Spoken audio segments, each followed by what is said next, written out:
जैसे कि आपने टाइटल पढ़ ही लिया है तो आपको पता चल चुका है कि मैं ये वीडियो, आज का वीडियो जो है वो एसिडिटी पे बनाने वाला हूँ। तो फ्रेंड्स, अगर आपको एसिडिटी हुआ है तो सबसे पहले आप क्या करते हो?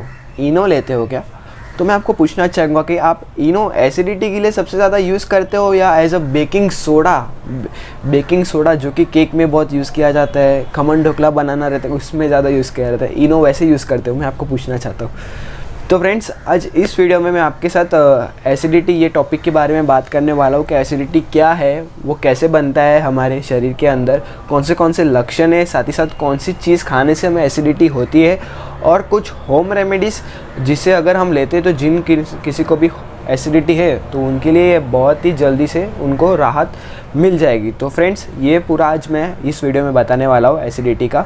तो नमस्कार दोस्तों, मेरा नाम है डॉक्टर अभिषेक सावलिया और आप देख रहे हैं अभिषेक होम्योपैथी। तो चलिए शुरू करते हैं।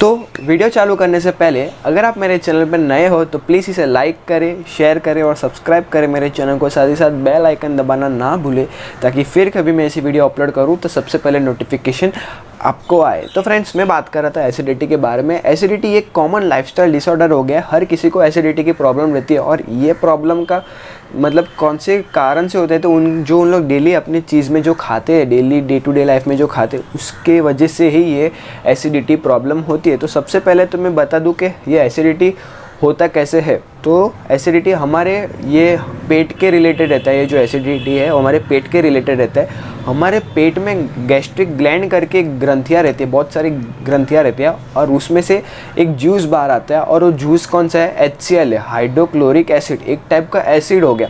और ये जो एसिड है उसको हमारे बॉडी में दो काम है मतलब हमारे बॉडी में दो चीज़ के लिए वो मदद करता है। सबसे पहली चीज़ ऐसे है कि मान लो कि आप कभी किधर खाना खाने जाते हो तो समोसा खा रहे हो या वड़ा पाव खा रहे हो, तो ज़रूरी थोड़ी है कि आप जो खा रहे हो वो अच्छा रहेगा। कभी कभी वो समोसे में या वड़ा पाव में मक्खी आके बैठ गई तो कुछ बैक्टीरिया है वो आपके पेट के अंदर, फिर वही समोसा आपने खाया वो आपके पेट में चला गया, ठीक है। तो वो जो बैक्टीरिया है, जर्म है, तो वो फिर हमारे बॉडी के लिए बहुत हार्मफुल है, अच्छा नहीं है ना, क्योंकि वो जम चले जाए तो उससे बहुत सारे डिजीज़ हो सकते हैं, बीमारियां हो सकती है। बट वो जो बैक्टीरिया हमारे पेट के अंदर गए उसको मारने का काम कौन करता है? HCl, जो मैंने बताया, हाइड्रोक्लोरिक एसिड, ये उसका पहला काम है। और दूसरे कौन सी चीज़ में मदद करता है? तो आप जब भी कोई निवाला खाते हो तो इतना साइज़ का रहता है वो निवाला, मान ली इतना साइज़ का रहता है। दांत हमने खाया तो दांत उसको जो दांतों से हम चबाते तो इतने में से इतना कर देगा, ठीक है। फिर इतने में से इतना करने का काम भी ये HCl का है, बहुत छोटे पार्टिकल्स बना देते हैं। साथ ही साथ हमारे जो पेट में रहता है HCl, बहुत सारे और जूस, जो अगर साइंटिफिक लैंग्वेज में बोलूँ तो एंजाइम है जो कि पेनक्रियास से आते हैं, वो भी हमारे खाने में बहुत ज़्यादा मदद करते हैं। तो उसको जो पेनक्रिया उसको भी मदद करने का काम कौन करता है? HCl करता है। तो एक टाइप में हमारे जो पार्टिकल है उसको छोटा बनाने में मदद करता है जो खा रहे हम, और साथ ही साथ जो बाहर से कोई जर्म्स या बैक्टीरिया आ रहे उसको मारने का काम भी HCl है, ताकि आपको फिर कभी जो आगे बीमारी होने वाली है वो जर्म या बैक्टीरिया से वो नहीं होगी। पर कभी कभी क्या होता है कि आपके बॉडी के अंदर वो HCl जो है वो बहुत ज़्यादा बढ़ जाता है और बढ़ने के कारण आपके पेट में बहुत ज़्यादा जलन होती है। तो अभी मैं सिम्टम बताऊँ, एसिडिटी के सिम्टम्स बताऊँ, तो सबसे पहले आपके जो पेट में बहुत ज़्यादा जलन होती है और साथ ही साथ आपकी जो खाने की नली रहती है जिसको ईसोफेगस बोलते हैं, उसमें भी बहुत ज़्यादा जलन रहती है। ये अगर एसिडिटी हुआ तो ये लक्षण आपके अंदर आएगा ही आएगा, आपके अंदर बहुत ज़्यादा जलन होती है। साथ ही साथ एसिड रिफ्लक्स, जिसे GERD भी कहा जाता है, एसिड रिफ्लक्स, और ये रात के समय बहुत होता है। ऐसा लगता है कि जो जूस HCl, जो जूस हमेशा जो हम खा रहे हैं वो जूस के कारण वो नीचे जाना चाहिए, बट जो जूस है वो ऊपर की तरफ आ रहा है। हमेशा पेशेंट को, जिसको भी एसिडिटी रहेगा, उनको रात को समय ऐसा लगेगा कि वो ऊपर की तरफ आ रहा है। ये जो खाने की नली है, ईसोफेगस, माउथ और नोज़, उसमें भी बहुत ज़्यादा जलन रहती है, बहुत सीवियर रहा तो, नहीं तो ये खाने की नली में तो जलन रहती ही रहती है। साथ ही साथ उनको चेस्ट बर्न, नहीं तो हम उसे हार्ट बर्न भी कहते हैं, ये वाला हिस्से में बहुत ज़्यादा जलन होती है। जलन के साथ साथ बहुत ज़्यादा पेन होता है और हैवीनेस मतलब बहुत भारी जैसा भारीपन जैसा फीलिंग होता है। फीलिंग के साथ साथ डिस्फेप्सिया, डिफ़िकल्टी स्वोलिंग। आप कुछ भी, एक बार आपको एसिडिटी हुई, फिर आप कुछ खाने की कोशिश करते हो तो आपको खाना जो निगलता है उसमें भी आपको बहुत ज़्यादा तकलीफ़ होती है, प्रॉब्लम आती है। साथ ही साथ आपको बहुत ज़्यादा डकार आती है और ब्लॉटिंग टाइप फीलिंग होता है। ब्लॉटिंग टाइप मतलब क्या, ऐसा लग रहा है आपके पेट में बहुत ज़्यादा हवा भर चुकी है, वैसा आपको फीलिंग आता है। तो दोस्तों ये लक्षण थे एसिडिटी के, कि एसिडिटी अगर हमें ये सब लक्षण हो रहे हैं और उसमें सबसे पहला मेन जो है बर्निंग, आपको पेट जल रहा है या ये जो खाने की नली है वो जल रही है, तो आपको समझना चाहिए आपको एसिडिटी की प्रॉब्लम है।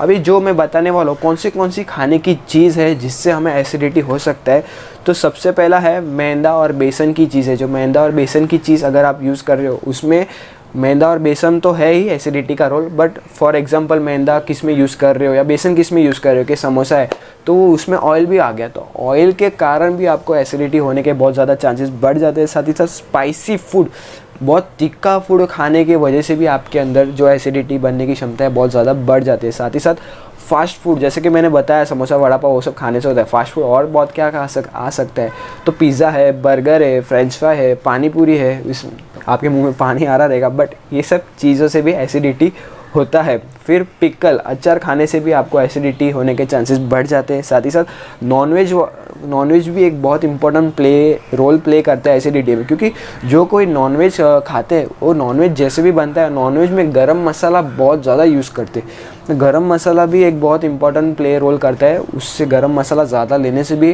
पेट जलता है, ये खाने की नली जलती है, तो उससे एसिडिटी भी बढ़ने के चांसेस बहुत ज़्यादा बढ़ जाते हैं। साथ ही साथ चाय और कॉफ़ी, टी एंड कॉफ़ी भी पीने से एसिडिटी होने के चांसेस बढ़ जाते हैं। एसिडिटी उन लोगों में भी ज़्यादा होती है जिससे शराब की लत रहती है या स्मोकिंग, जो लोग स्मोकिंग बहुत ज़्यादा करते हैं उनमें भी एसिडिटी के होने के चांसेस बहुत ज़्यादा बढ़ जाते हैं। साथ ही साथ टाइमिंग मतलब क्या, कि हमेशा इंसान लोग का कैसा रहता है कि रूटीन हो जाता है कि 8 या 9 बजे सुबह का खाना 8 या 9 बजे खाने का, दोपहर का खाना 1 या 2 बजे और रात का खाना 8 से 9 बजे के बीच में खाना। तो हमारे शरीर को क्या लगता है कि ये समय पे खाना आने वाला है, तो ये समय पे मैं जो एसिड मैंने बताया HCl वो सीक्रेट होगा। बट मान लीजिए कोई कारण से आप समय पे खाना नहीं खा रहे हो, बट आपके बॉडी को तो पता नहीं रहता, तो आपकी बॉडी को पता नहीं रहता तो वो क्या करते हैं कि हाँ खाना आने वाला है, तो वो सीक्रेट कर देते हैं, बट आपने खाना ही नहीं खाया है, तो फिर आपको पेट में बहुत ज़्यादा जलन होती है। तो आपने कभी नोटिस किया रहेगा कि अगर आपने खाना नहीं खाया है तो भी आपके पेट में जलन होते हैं, तो वो कुछ नहीं और बट ये जो आपके बॉडी में HCl सीक्रेट हो चुका रहता है, इसलिए आपके पेट में बहुत ज़्यादा जलन होती है अगर आपने खाना नहीं खाया रहता है समय पे। फिर एक्सेस फूड खाने से भी एसिडिटी होती है। बहुत ज़्यादा खाना खाने से कि आपको हमेशा आपकी कैपेसिटी कितनी रहती है, 3 रोटी की आपकी कैपेसिटी रहती है, बट कभी कभी खाना बहुत अच्छा बन जाता है तो 3 की जगह आप 5 रोटी खा लेते हो, तो 5 रोटी खाने के वजह से भी आपके अंदर एसिडिटी बनने के चांसेस बहुत ज़्यादा बढ़ जाते हैं। और साथ ही साथ ओबेसिटी, जो लोग मोटे रहते हैं उनके अंदर भी एसिडिटी होने के बहुत ज़्यादा चांसेस रहते हैं। और आजकल का जो जनरेशन है उसमें स्ट्रेस और एंजाइटी, टेंशन, घबराहट ये सब डेली रहता ही रहता है, तो उसके कारण भी हमें एसिडिटी होने के बहुत ज़्यादा चांसेस रह सकते हैं। तो ये सब चीज़ थे जिसके कारण हमें एसिडिटी होने के चांसेस बढ़ जाते। तो फ्रेंड्स अब मैं बताऊंगा कुछ होम रेमेडीज़ जिससे अगर आप अपनाते हो और जिन किसी को भी एसिडिटी हुआ है अगर वो ये चीज़ लेते हैं तो उनको डेफिनेटली 5 मिनट में आराम मिल जाएगा। तो सबसे पहले होम रेमेडी में सबसे पहले आता है तुलसी। अगर आपको एसिडिटी है तो तुलसी के 3 या 4 पत्ते लीजिए, उसको एक पानी में लीजिए, पानी में डाल के उसको गर्म करें। गर्म करने के बाद ठंडा होने के बाद उसको पी ले। आपको 3 या 4 मिनट में डेफिनेटली आपको रिज़ल्ट मिल जाएगा। तुलसी एक बहुत ही अच्छी चीज़ है जो हमें लेनी चाहिए अगर हमें एसिडिटी हुई है। जो दूसरे नंबर पे आता है जैगरी, नहीं तो गुड़, हम लोग गुड़ भी बोलते हैं, गौड़ भी बोलते हैं, क्या बहुत कुछ बोलते हैं उसको, बट गुड़ एक हमारे बॉडी के लिए एक बहुत ही गुड़ मतलब देखा जाए तो एक ठंडी चीज़ है, हमारे बॉडी के लिए बहुत अच्छी है, ठंडा चीज़ है कि अगर जब कभी भी आप कोई भी रह सकता है, दोपहर का खाना हो या रात का खाना हो, खाना खाने के बाद आप थोड़ा सा इतना सा गुड़ ले लीजिए, तो इसके कारण आपको जो एसिडिटी होनी चाहिए वो नहीं होगी। तो गुड़ एक इम्पोर्टेंट रोल प्ले करता है एसिडिटी में। साथ ही साथ जो तीसरे नंबर पे है वो है छाछ, नहीं तो बटर मिल्क। किसको नहीं पसंद छाछ नहीं तो बटर मिल्क, क्योंकि ये जो चीज़ है छाछ नहीं तो बटर मिल्क, उसमें एक लैक्टिक एसिड करके एक पदार्थ रहता है, वो जो हमारा HCl जो हमारे बॉडी में बनता है, हाइड्रोक्लोरिक एसिड, उसको कम करने में मदद करता है ये। तो हमेशा खाना खाने के बाद 1 गिलास छाछ पीजिए, तो आपके अंदर जो एसिडिटी बन रही है वो नहीं बनेगी। फिर आगे बात करते हैं तो है कोल्ड मिल्क, नहीं तो आइसक्रीम के बारे में। कोल्ड मिल्क आइसक्रीम तो सबको पसंद ही रहेगा।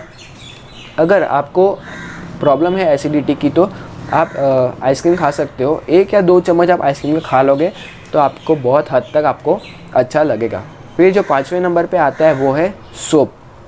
हमेशा आपने देखा है कि खाना खाने के बाद सब लोग सोप बहुत लेते हैं, तो सोप भी एक बहुत ज़्यादा बेनिफिट करता है एसिडिटी को कम करने में। तो आप सोप भी खा सकते हो खाना खाने के बाद। और जो आखिरी में है वो है फ्रूट्स। फ्रूट्स में क्या आता है, बनाना और एप्पल।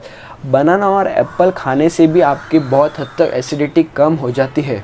तो ये सब थे होम रेमेडीज़ कि घरेलू चीज़ जो अगर हम लेते हैं तो हमें जो एसिडिटी होने वाली है वो नहीं होगी। और जिसको भी हुई है और ये उन लोग अपनाते हैं तो उनको भी 5 या 10 मिनट में उनको आराम मिल जाएगा। तो फ्रेंड्स ये था होम रेमेडी। अगर मैं होम्योपैथिक रेमेडीज़ के बारे में बात करूँ तो होम्योपैथिक रेमेडीज़ में 2 रेमेडीज़ बहुत अच्छे हैं, खाली मैं उसके नाम बताता हूँ।